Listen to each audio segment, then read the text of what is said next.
Welcome to the IKE Badgers Podcast.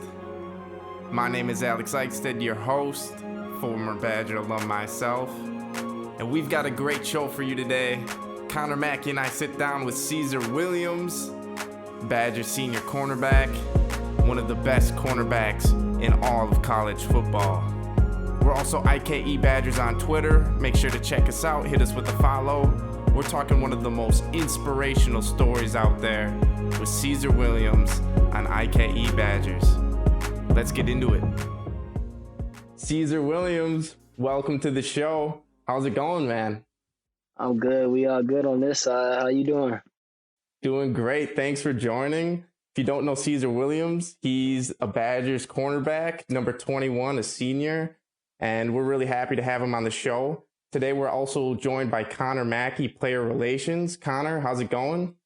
I'm great. I appreciate you guys having me on. Yeah, we're happy to have you back as well. Connor's going to stimulate some conversation with some questions on the side. And really today we want to focus on Caesar Williams and the Badgers. So we'll jump right into it. Caesar, how's this offseason been, man? What's this been like? Man, everything's been different. I'll tell you that much. Just with COVID going around and having to set things up certain ways for us just to even work out or us to even try and have a season the proper way. It's different, but I mean, it's doable, and we're just seeing where everything takes us. We're gonna prepare like we're gonna have a season, and if we don't, we're gonna keep preparing and be ready for the next opportunity. Love to hear that. Yeah, we were talking about, Badgers football is just one of those bright spots every weekend that we can just enjoy. So we're really hoping that the season comes around too. Are you in Madison right now, or are you where are you training from and stuff? I'm in Madison right now. I came back about a month ago from training in Texas with my trainer Clay Mack and Jeffrey. They gave us a set date and tried to get most of the players back as we could, just so we could try and kick this thing off as if we're going to have a season. Yeah, Caesar, I saw that you were in DeSoto, Texas. Do you share the same trainers? I saw you training with Jamal Adams. Is that true? Yeah. We all got the same trainer. Clay Mack, he's a DFW guy. He trains at Exos. He trains at MJP. But me being with Clay Mack is just giving me an edge because I've been with him since my freshman year of high school. So he has a lot more guys under his resume, but those are some valid names that you just listed that I do train with. Yeah, I'd love to hear that. For our listeners, Caesar, you're from Texas. You grew up in Grand Prairie. It's about 15 minutes out of downtown Dallas. What was it like growing up in, the state of football and being a part of that culture? It was great. You really take pride in it once you get to college, and you get to hear and see about other people's high school experience. Being a not college football state, but being a football state, you got talent everywhere, and I just think it gets you ready for the next level for football. Yeah, you're playing against talent week in, week out. Actually, some of our listeners might not know this, but you're very, the guy on the opposite side of you in high school was Jeff Okudah, the top selected cornerback in the NFL draft who played for the Buckeyes. He went number 3 overall, which is really rare for cornerbacks to go top 5. I think the only guys that ever do that were like Charles Woodson and another Ohio State cornerback, Sean Springs. But what was it like playing, alongside him in high school? It was great. A lot of great memories with him. And he wasn't the only great guy that we had in that secondary. Our whole secondary went Division I. Him on the other side of me, we had a safety that went to Ole Miss and then transferred to Iowa State, Greg Eisworth, and we had a youngin. He was younger, maybe like 2 years younger than both of us, but he's currently at TCU. And even behind him or some other guys, we had guys that go to the Air Force, and our secondary was loaded. And we called ourselves DBU in high school, and I think it still stands. Yeah, Caesar, I just had a question. Like, did they give you a chip on your shoulder that you didn't get recruited by some of these big time Texas schools, or? Yeah, I mean, it definitely did. Growing up a Texas kid, it was always a dream to play for a school like the University of Texas, or even have Texas offers to take it into consideration. But for them to just overlook me, maybe because of my size, or just because they liked other guys that were in the state of Texas, well, it gave me a big chip on my shoulder, and I think everything happened for a reason. So I think I'm where I'm supposed to be right now for the right reason, and in the right position to go to the next level. And I don't know if those other schools would have put me in that position like Wisconsin has. Yeah, we're very happy to have you as a Badger. You received offers from Illinois, Indiana, Houston, SMU, plus the service academies like Air Force, Navy, and Army. But you took a visit to Kansas State, and this happened after you visited Wisconsin, and then shortly after you visited Kansas State, you committed to the Badgers. That was 4 days after you committed. When did you know that you wanted to be a Badger? Was it on that visit? What was that visit like? The visit was cool. Kansas State was cool. It was a little different than Madison. I'd say Kansas State was more so of a college town. Here is more so like it's a city, but not like a city that I'm used to. So it's not really no Capitol building or any tall buildings, really. It was just more so the campus and nothing for miles. And so after the Kansas State visit, on the way home back from Kansas State, I kind of already knew where I was going to go, and which was Wisconsin. So I knew a couple hours after the visit, but I put it out there on social media 4 days after talking to the coaches and letting them know this was my decision and whatnot. What was the reaction like, I guess, on social media? Do you remember what that was like when you announced that you were going to the North? Shoot, it was kind of hard for myself. Yeah. When I first got the offer from Wisconsin, I'm like, Wisconsin.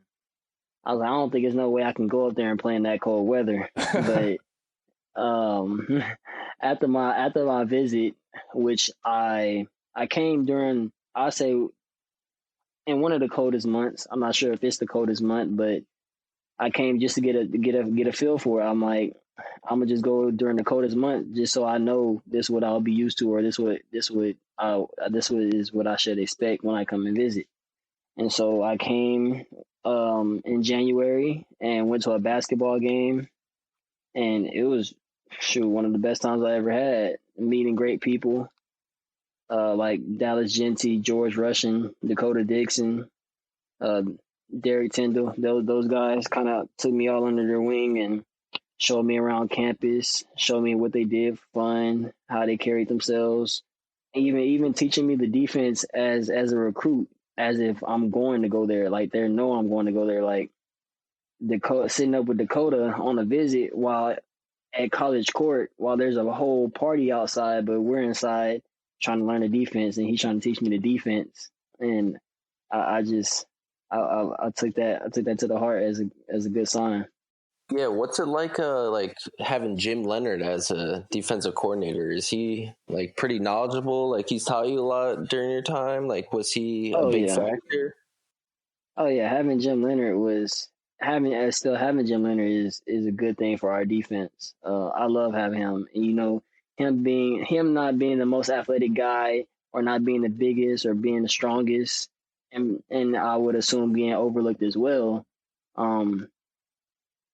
With his, he knows how to win in a lot of different situations. He knows how to win with his brain. He knows how to win from knowledge he learned from others. He knows how to win from things he taught himself. So having Coach Leonard and play under guys like Rex Ryan, and play with guys like Champ Bailey and Darrell Revis. So anytime just hearing Coach Leonard talk, I just go silent and just go to straight learning mode. Yeah, I always think that he's one of the premier defensive coordinators in the nation. And I also feel like we're definitely really lucky to have him as the DC here in Madison. So he, you mentioned that he was undersized, and that happened to Chris Orr, a guy who was on the Badgers linebacker. He was also considered undersized, but I think where Badgers really make up ground is in their knowledge of the game. I guess, what is something that Jim Leonard has really tried to work on with your game, Caesar? With me, I would say it's more so, well, it changes every year. Every year you get better as a player. Every year you learn different things to help you improve each year, so you don't have to focus on what you messed up on that year. So one thing I say he's helping me right now is, I pretty much know the defense.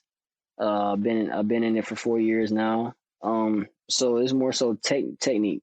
I'm big on technique, and as he was too. So, guys being undersized and guys being overlooked, I think it just comes down to being a football player no matter what. And one thing with me, I would say, is just practicing with pad level and learning how to read receivers and reading receivers' body language. Not playing every route like he has every route to run that route. Learning personnel, learning splits and what they do out of this and that. And Coach Leonard is a big film guy. So me, sitting down in this office every day or after every game, just seeing what we see on film and taking that to the next game. And film is an important part in the game. It might be overlooked, but a guy that studies way more film than an athletic person can make more plays because he knows what's coming and when it's coming, than a guy that's just so athletic and he's so talented, but he's out there playing every route. Like, he can get every route that route. You can't do it all. And football is it's a mind game too. Mental advantage, I would call that. Mm-hmm. And it feels like, you're someone that's definitely embraced learning the little things. Just kind of like following last season, you really came on stronger as the season goes, which is, rare for guys, especially that most college football schedules are non-conference and easier at the beginning.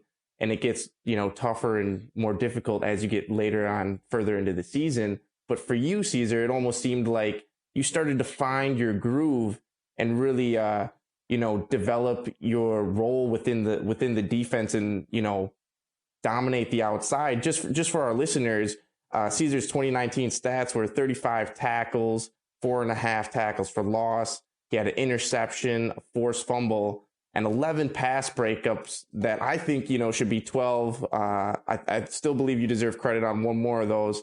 But you really came on strong. And the game I think Connor and I really want to talk to you about is the Minnesota game. So Minnesota came in, they were favorites, playing at home, and you had the assignment of Tyler Johnson, who was drafted by the Buccaneers, who's going to play with Tom Brady. Going into that week, did you know that you were going to be on Tyler Johnson as much as you were? Yes, going into that week, I did. I more so didn't know I was going to be in the slot as much, but, that last couple weeks, I took on the role to learn a new position as well, just so I can follow Tyler Johnson. And Coach Leonard giving me that opportunity is what really stuck with me. He was confident in me, and I think a lot of my play had to do with confidence as the season went on. Going out there with confidence has a lot to do with your game. I think it's like one of the most important things. You can do all the film work you want, all the lifting you want, all the technique you want, but if you have no confidence, in all that means nothing.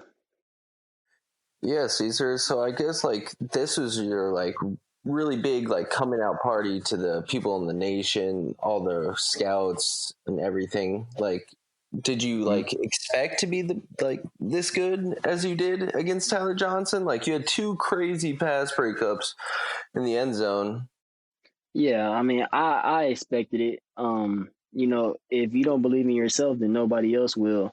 And me watching film on Tyler Johnson, I'm like, this guy is guardable. He's not what everybody's making it seem, in my opinion.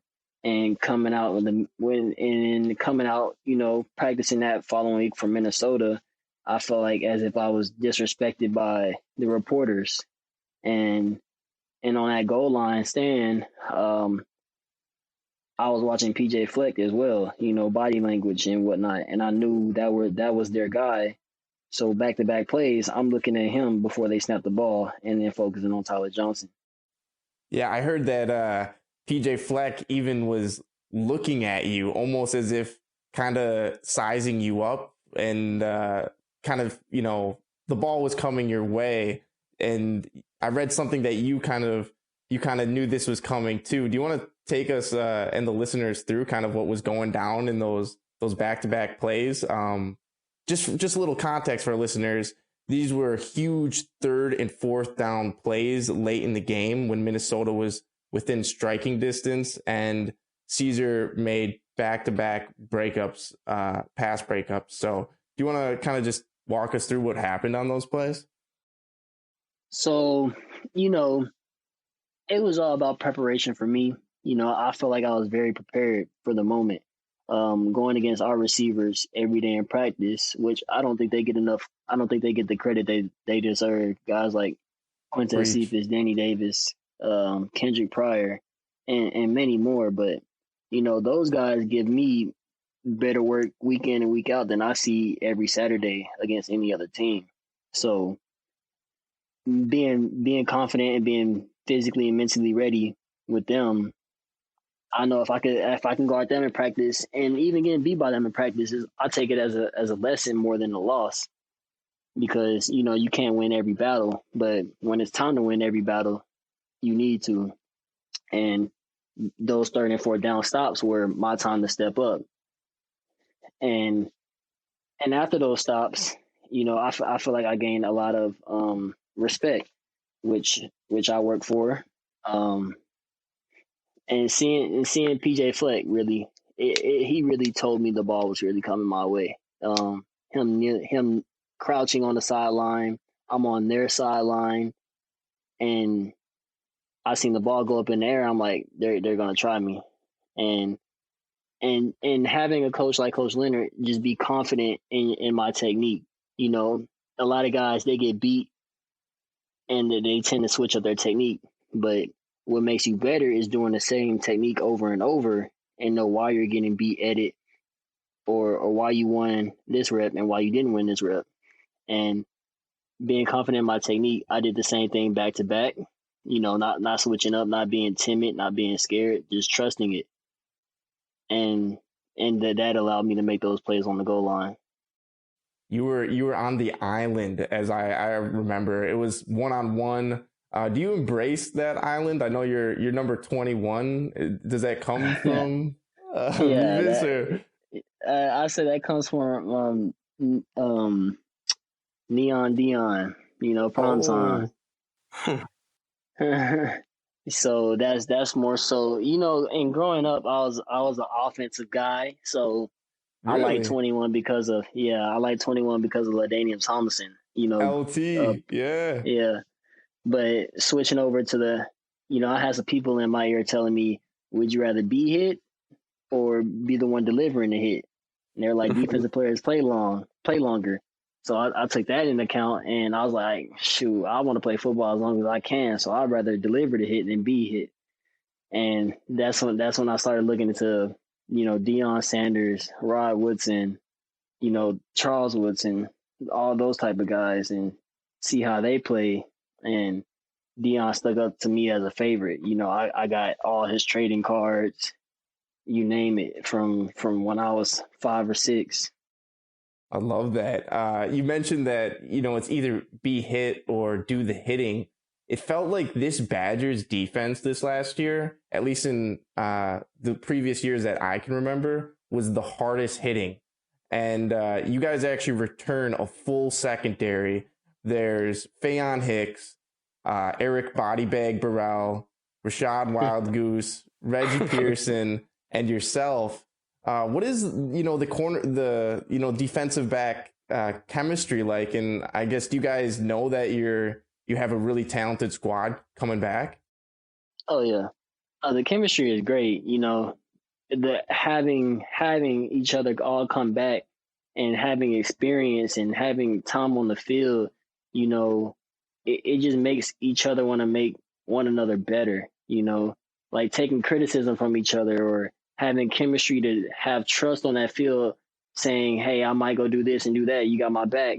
Yeah, and it's just having that chemistry like that, knowing like he might do this in that place, so let me go ahead and line up over there. Or I trust him out there on that island by himself, so I'm gonna go watch this side of the offense and leave him with his one-on-one because I believe he can make that one-on-one matchup happen. And being patient coming into college, it's all about patience, waiting your turn. Not saying that nobody can come in and play right then and right there, but a lot of times, you got to wait your turn. And, learning from guys like Nick, Sojourn, DT, Dakota, seeing how their chemistry was and how they played with each other. And I think it's pretty cool to see how we're now in that role and able to show it on the field on game day. Yeah, obviously you guys, I came in with you in 2016 and you guys had to wait your turn. Obviously you're not playing first season, you're redshirting, you're learning everything about the playbook and all that. What's that like? What's it like to see behind some of the good players and obviously now you're one of the players? Shoot, I'm not gonna lie, it's a tough experience, It's been times where I was like, dang, is this what I really want to do? Not coming from a great state of Texas. My freshman year, I was second on the depth chart, and then having to go through an injury, and then having to wait again, and having Nick come in and transfer, and him take the starting role on. So I mean, it was a rough process for me, And then coming out of high school, I'm a starter. I've been starting for 2 years in high school. I'm used to playing to just sitting on the sideline in 30 degree weather. So yeah, that was different for me. It almost prepares you for, I guess, what's to come. The NFL is, we were talking with an MLS player, and it's kind of like you're in a new pond. You go from being the small fish in a big pond to eventually, when you're a senior, being one of the better players. But then as you hit the next level, it almost starts all over again. Do you feel like kind of going to a program like Wisconsin where it's got a tradition of putting out tremendous NFL talent? Do you feel like that's really prepared you for the next level going forward? Oh yeah, it definitely prepared me for the next level, because going into the next level, I don't expect to restart again as if I'm coming from high school to college. I feel like Wisconsin has prepared me for the next level by, carrying myself as a professional, being mentally ready, being physically ready, doing all the small things the right way. When it comes down to even making your bed or making plays on third and fourth down back to back, knowing your teammates can count on you, and seeing the reaction on their face after you do that just shows. It just makes you want to do it more. And making that transition to the NFL, I don't plan on being, the small fish in a big pond again. Like going from high school to college, I plan on going into the NFL, trying to take on a starting role, because I know it's possible. I know it's capable. And even if it doesn't come as that right away, I'm going to work for it, and I'm going to find any way I can to get on the field so I can earn that starting role I need.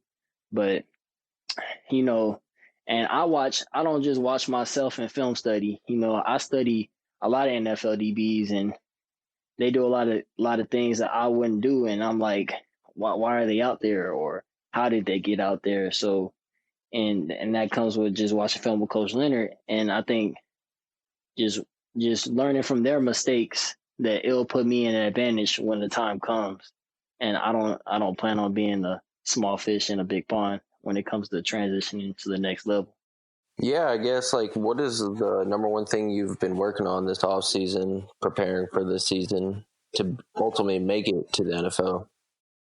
One thing I've been working on was ball skills, taking the ball out the air, playing the ball as if I'm a receiver, and, getting out of breaks, beating receiver out of breaks, working on my hand and feet coordination when it comes out of breaks. Everything you do with your hands, your feet follow. So learning how to just come out certain breaks or use my feet differently is one thing I've been working on, as well as my pad level. You can't. I'm a big corner, or a bigger corner than most. So when I have to go into the slot or guard a smaller receiver, I can't guard them all the same. A bigger receiver, I might be able to guard him like the length I am, but a smaller receiver, I can't guard him with long strides or big steps. So I had to be able to shorten up my steps to match his, or even beat his. And doing that, training with Claymac, he's taught me how to just be more twitchy. It makes you more twitchy when you're able to shorten up your steps. I'm a 6'1" corner, but I have to play like I'm 5. I have to play like I'm 5'8". Yeah. And for our listeners, Caesar, who is do you want to explain a little bit about who Claymac is and who he trains?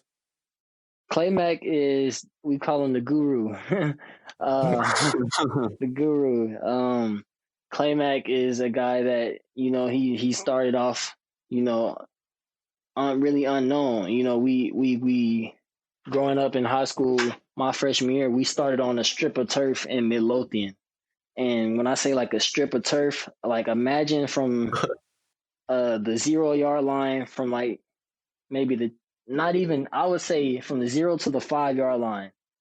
We had a strip of turf, just like as if you're going across the field in the inside of a warehouse. And that's what we trained on. You might be able to see it on my Twitter videos and see how small it is. So we have about 5 yards of room, but 50 yards of length.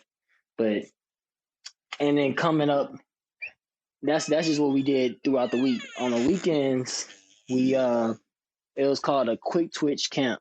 Claymac would get his DBs, and Coach Rob, David Robinson, he would get his receivers, and we'll do our separate workout, and at the end of the workout, we'll meet up together and compete.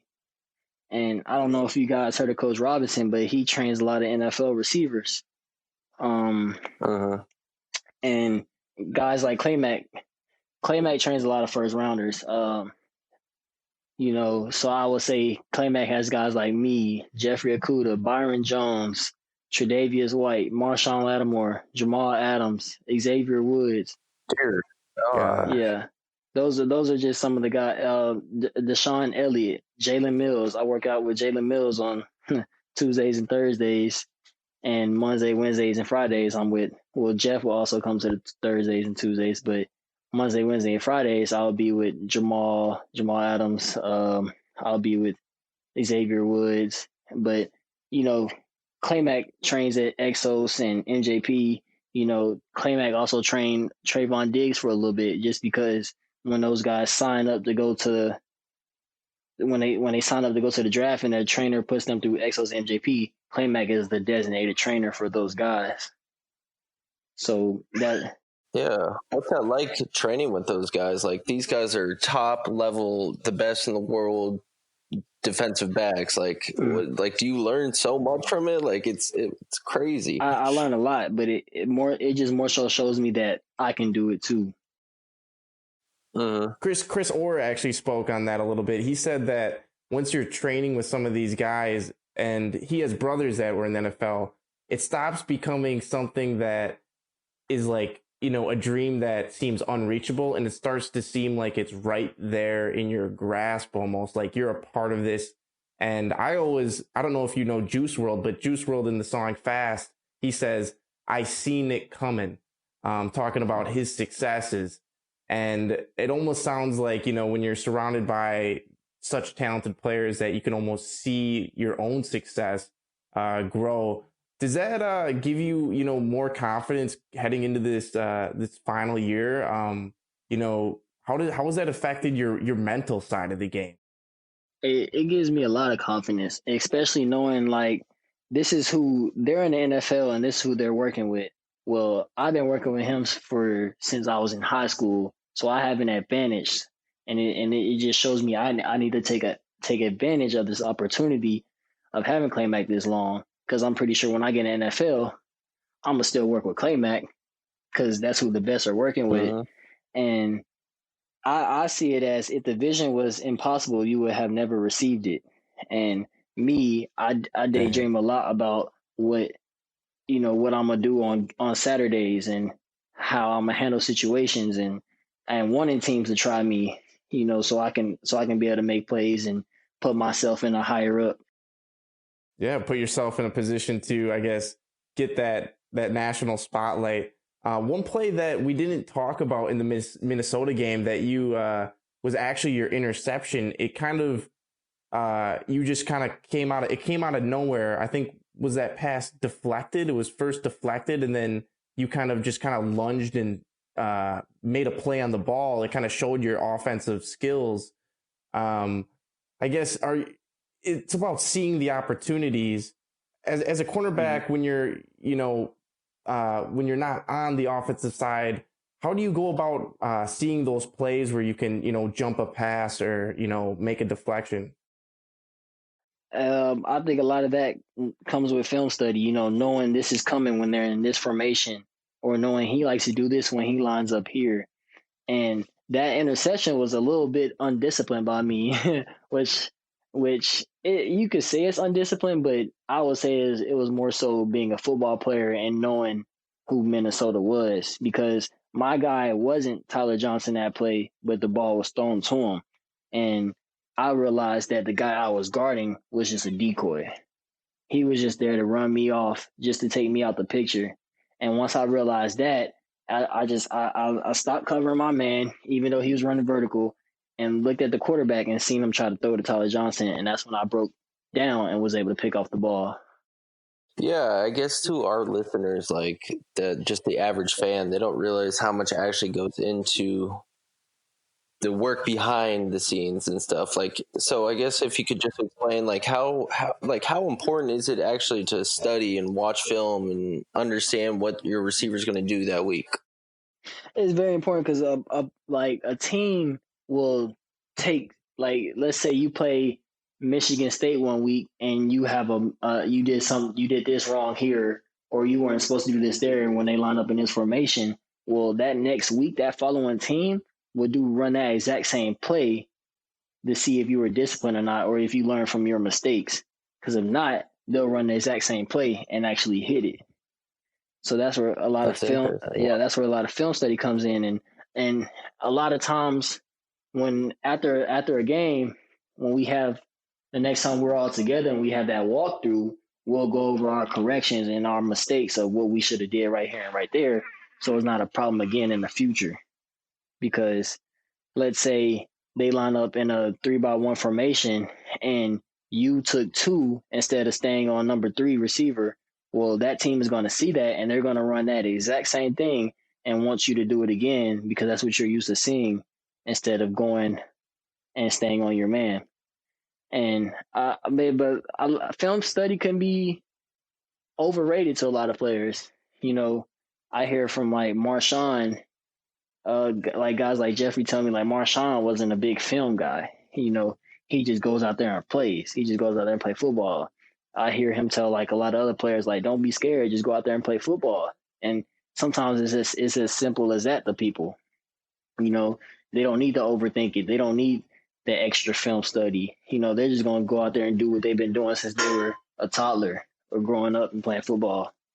And I started playing football in 3rd grade. It wasn't as much, film study or whatnot, but All you do is go, you see ball, get ball. And that's how some guys take their approach about the game, which which it can go both ways. Yeah, to I each feel their like own. if you do both, you get the best of both worlds. I feel like you. Caesar, it seems to me like one thing that's really stood out during this conversation is your football IQ. You have an outstanding football IQ. Just listening to you speak on some of these techniques and some of the practices that you're working on. And, that's something that I think is very undervalued, where, a lot of times the combine results nowadays are very important to whether a player gets drafted in the first round or in the third round. But football IQ is kind of really what always transcends leagues. So kind of like how you say you didn't want to be the small fish in the big pond once you hit the NFL. The football IQ is what translates every time. It's never going to leave. You're never going to have an issue with that at the next level. Is there other ways outside of football that you, I guess, nurture your mind and I guess try to be the best version of yourself? Oh yeah, definitely. Me and Jeff talk about this all the time, but getting complacent is a big thing. Guys make it to that next level and think they don't have to work anymore, but the whole time, this is what you've been working for. A lot of guys, they want to go to the NFL just to say they made it to the NFL. Well, I don't want. What does that do for you? It does nothing for. I don't see it as anything. You can make it, just say you made it, but I want to make it to leave a legacy. I want to be remembered. So what we talk about a lot is getting to that next level and keeping that same work ethic. I want to play football, so my name is remembered forever. I want to be a Hall of Famer. I want to be able to wear a gold jacket. I don't want to just play football, just say, oh yeah, I played in the NFL for a couple of years. But it's like, well, what is that it? Well, a lot of the times that's good for a lot of people. And that and if that's what you were destined out to get, then that's what you were destined out to get. I'm not knocking making it to the NFL and having a good career for 4 or 5 years, but I want to be able to play for 7 years, 10 years, and be able to play in postseason games and play in a Super Bowl, win a Super Bowl, but as well as earn a jacket and go down in the leaderboards of stats and interceptions or passer rating percentages and stuff like that. Yeah, I love that, man. You definitely don't sound complacent at all. How important is it, just for our listeners, Jeff Okudah just tried to call Caesar actually during this podcast. And you want to speak about the relationship of having, another guy who's, at a similar level to you and kind of being through this process together, even though you guys were on different teams. He was on Ohio State, now the Detroit Lions, you're on Wisconsin. How important has that been to, I guess, stay in contact with him and then, I guess, motivate each other? Yeah, it's been very important to me. Our relationship is important to me. I would be sure he would say the same thing. With each other, we learn a lot. We learn a lot about football, and we learn a lot about just life outside of football. And I pick up on a lot of things and I carry a lot of things about myself that I learned from Jeff. People can't be afraid to learn from one another or take things they learn from one another and apply it to themselves. A lot of people are like, oh, well, he does that and he does that, so I'm not going to do that. I don't want him to think I'm copying him or doing anything like that. But I think it's good things. It's a good thing sometimes, being around Jeff, I learned, people think, oh, well, he's younger than me, so I'm going to just do it my way anyway. Well, not necessarily true. He's already in the NFL. He's where I'm trying to be. So I'm gonna be a sponge and take all the knowledge I can from him. This is just so I could be in the same role he's in when the time comes. Yeah. Speaking of roles, you have kind of gone from, we talked about it a little bit, from a red shirt your freshman year, and then kind of sitting behind some of the great corners that were at Wisconsin before you. And now you've kind of broke out and are transitioning into more of a leadership role. How do you take that being a leader approach, and then I guess into the locker room at Madison, and what are some of the things you're trying to do and embrace being a senior this year? One thing I'm trying to do is embrace it, just leading by example. You got your vocal leaders and you got your leaders that lead by example. And I would say I'm more so a leader by example than a vocal leader. But then again, when you lead by example, being vocal sometimes comes with it. I never thought I could, be a vocal leader, but as the summer is going on, as we're working out now, it just kind of comes out. Like people say, you can't. A leader is like, it's either in you or it's not. And I feel like me being in the role I am now is just destined to happen. Yeah, it's just another progression in your game, something that we've seen at IKE because we've been covering you for a couple of years now, and it's really been outstanding to see how you've, I guess, transcended. Your growth is just outstanding as a player. One thing I really think that's interesting about is that you are physically a tall corner too, which is it's attractive in itself to also have the physical ability to cover the game. The shutdown aspect of being a corner, where you don't want the receiver to get the ball, but you want almost the receiver to be targeted. What is that duality like, where you kind of want to bait the defenders and have the quarterback think he's open, but just kind of also not let them complete the pass? Yeah, I learned a lot of that from Deion Sanders. He having a receiver think he's open, or having a quarterback think his receiver is open, and having a plan before it happens and going to steal something. That's one thing I want to more so implant in, introduce into my introduce into my game, so I'm able to steal targets if I do get targeted. Towards the end of the season in the Rose Bowl, I think I was targeted twice, and it was a pretty boring game for me. I did my job. I covered him like glue. I got praise from their receiver coach after the game. How he liked my game, but to me, it was a boring game. You feel me? I just wish I could have got my hands on the ball a little bit more. Got a chance to knock it down, pick it off, just so, and being able to do that, it boosts my confidence. But I mean, it should boost your confidence as well as a quarterback not looking your way. So you gotta, take the best of both worlds. Yeah, one thing I wanted to just, I'm sure the average listener is wondering about, like, I played sports all my life too, so like I know kind of how the battles go. But like, what are you saying to these guys when you're 6 inches from their, like, are you talking to them at all? Like, are you a big talker? Like, what's it? Well, more so me, I'm gonna go about my business. I mean, I can get, real talkative. If there was like Johnson from the Oregon game, he was more so, hey, that was good stuff right there, bro. Or a Michigan receiver, hey, that was good stuff. But then you have teams like non-conference games, or it just might come out, or you just get in that mode to where you just get the trash talking. Like a backup will come in and it'll just get you fired up, and going back on the targets thing, like a guy like Darrelle Revis, he didn't get many targets, but a guy like Deion he's one of the best corners in the game, but he would make you think that his receiver is open and then pick it off. And I think those are two different guys of how you could see what I mean by what I meant on the last question. But yeah.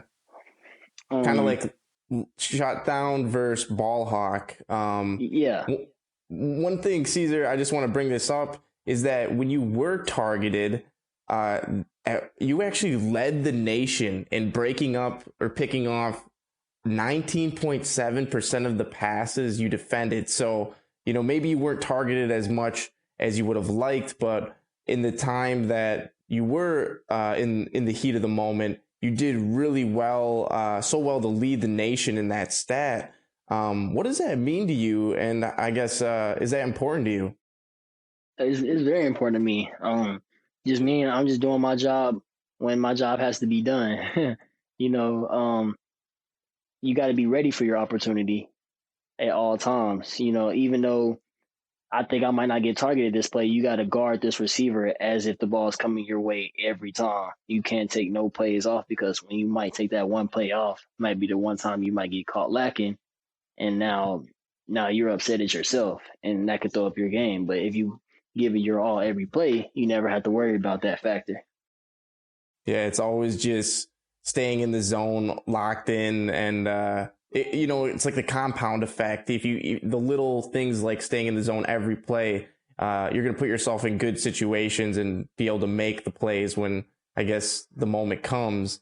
We always really wrap up our podcast by asking, Caesar, how's the person doing? I guess, how's your life going, man? Like, the things outside of football, your family, you want to talk about a little bit about how you're doing lately? Oh yeah. Me personally, I'm doing great. I got my focus where I need to be. And that's just my main goal. I'm putting all my eggs into one basket right now, because this is what I want to do, and it's that time whether it comes to friendships, family relationships, I might get kind of distant, but if they know what you're working towards, then everyone will understand. They will understand the distance and why you're being how you're being. They might say you're being fake. Your friends might say you're being fake, or your family might say you're not making time for us. Well, when all that's over and you have, you're making millions in the NFL, or they're on the sidelines on the games, it's going to be all worth it. They're going to forget about everything, and it's all worth it. And then with that, my dad has a couple private businesses, and with the money I'll be able to make at the next level with the opportunity, I see myself as not just being a football player, as just being an investor and helping my dad with his businesses, so the whole family eats. It's not just me. Love that.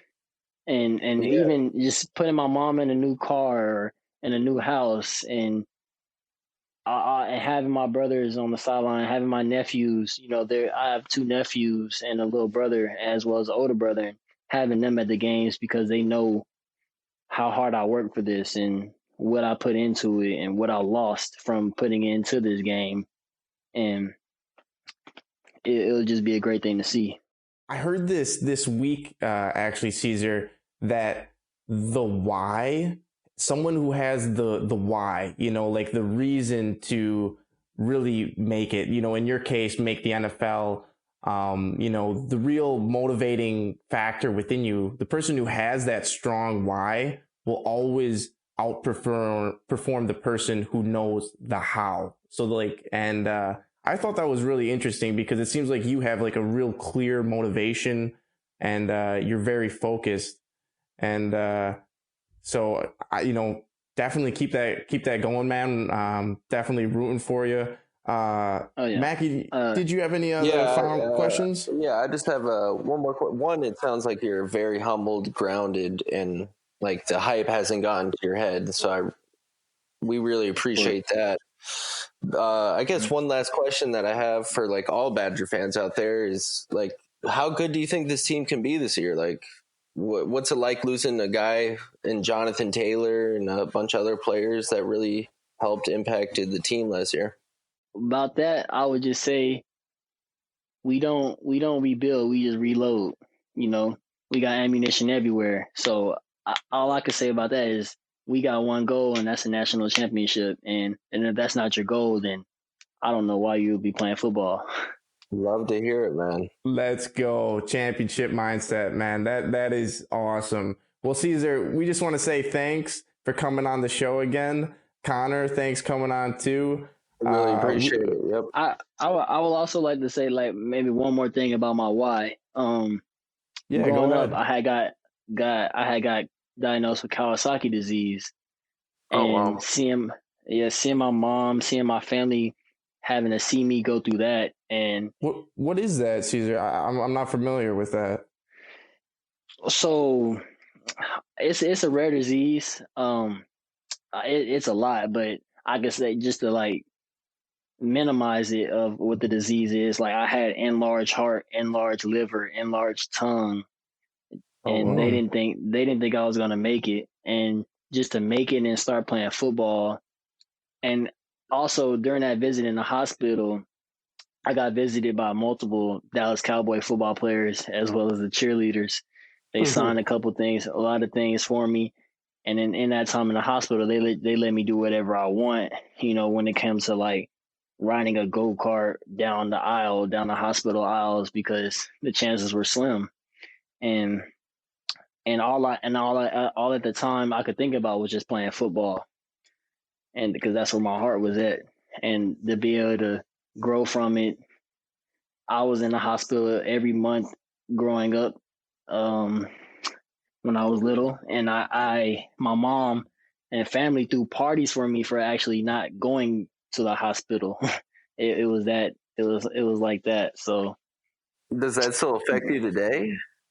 it doesn't today. I might have to take my inhaler here and there, but nothing crazy. That is the best story, dude. That is the best story I've heard in a long time, man. I am really rooting for you, even more now than I was before. Really love that. I think that's a great note to wrap it up on. Makes me want to go run through a wall, and so we hope you carry that mindset and mentality into the season. One more time, thanks for coming on the show, and yeah, hope you have a great day, man. Thanks again. Yep, I appreciate you guys having me. Wow. That was an inspirational episode with Caesar Williams. Thank you again for listening to the IKE Badgers Podcast. And please subscribe on Apple Podcasts or Spotify. And leave a 5-star review if you enjoyed the show. I'm Alex Eichstead. Thanks again. And as always, on Wisconsin.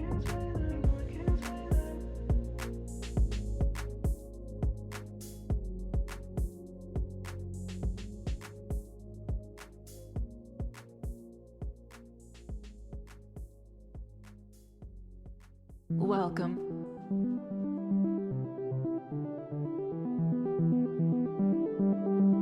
Welcome to Ike. We have touched down at your destination. Here you'll find inspiration, ideas, creativity, conversation, energy, culture, stories, and more, while you listen to an audio experience unlike anything else. It's beautiful sound that appeals to the senses. It's information you can use. Interesting guests. Ladies and gentlemen, welcome to Ike. This is an Ike Podcast.